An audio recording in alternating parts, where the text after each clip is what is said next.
আমি আল্লাহ তাআলার সন্তুষ্টির উদ্দেশ্যে আন্দোলনের সম্প্রসারণ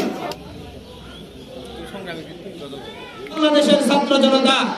কিন্তু আমরা যদি বলতে চাই এই ছাত্র জনতার শক্তির মূল উৎস কে ছিল, আমরা বিভিন্ন সময় দেখেছি বিভিন্ন বড় বড় রাজনৈতিক দল তারা ওপেনে মিডিয়াতে ঘোষণা করেছে এই আন্দোলনের সাথে আমাদের কোনো সম্পর্ক নাই।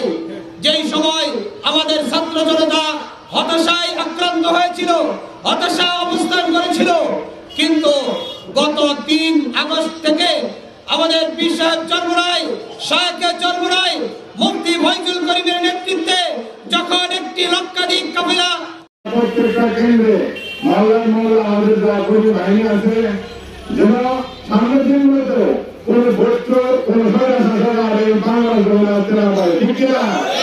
আমরা ঐক্যবদ্ধ হয়ে ইসলামের পক্ষে, কল্যাণ রাষ্ট্র প্রতিষ্ঠার পক্ষে একজোড়ে কাজ করবো ইনশাআল্লাহ। সহজ ধরে গেছে না একটু নারায়ণ তাকবীর, নারায়ণ তাকবীর, নেতা নাই নীতি চাই, সারা বাংলায় দেখতে পাই আমাদের সাথে আপোষ নাই, নারায়ণ তাকবীর। 5 আগস্টের কথা মনে করে দেখেন, 5 আগস্টের কি অবস্থা হয়েছিল। সামনে শাহাদত নয় বিজয়, আর পিছনে কি, পিছনে শাহাদত সামনে বিজয়, একটা লক্ষ্য নিয়ে আমাদের নেতারা আগাইছে। 5 আগস্টের সমস্ত বাংলাদেশের মানুষ যে সময় তাকায় আছে যে আজকে কি হবো, টেলিভিশন নিয়ে বসছে যে আজকে কি হবো কি হবো কি হবো, ঠিক সে সময় আমাদের নায়েবে আমির সাহেব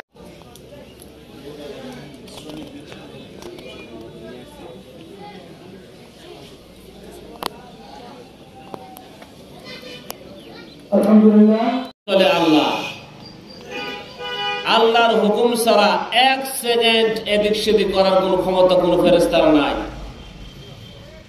সমস্ত ফেরেশতা আল্লাহ তাআলার হুকুম মানে। যে ফেরেশতা আল্লাহর হুকুমের সামান্য আল্লাহ তাআলার সন্তুষ্টির উদ্দেশ্যে আন্দোলনের সম্প্রসারণ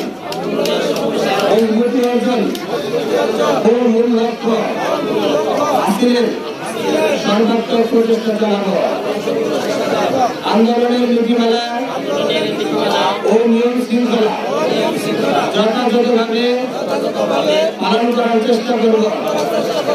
আমার উপর অর্পিত দায়িত্ব ও আমানত যথাযথ পালন করব। আল্লাহ তাআলা আমাকে এই ওয়াদা পালন করার তৌফিক দিন।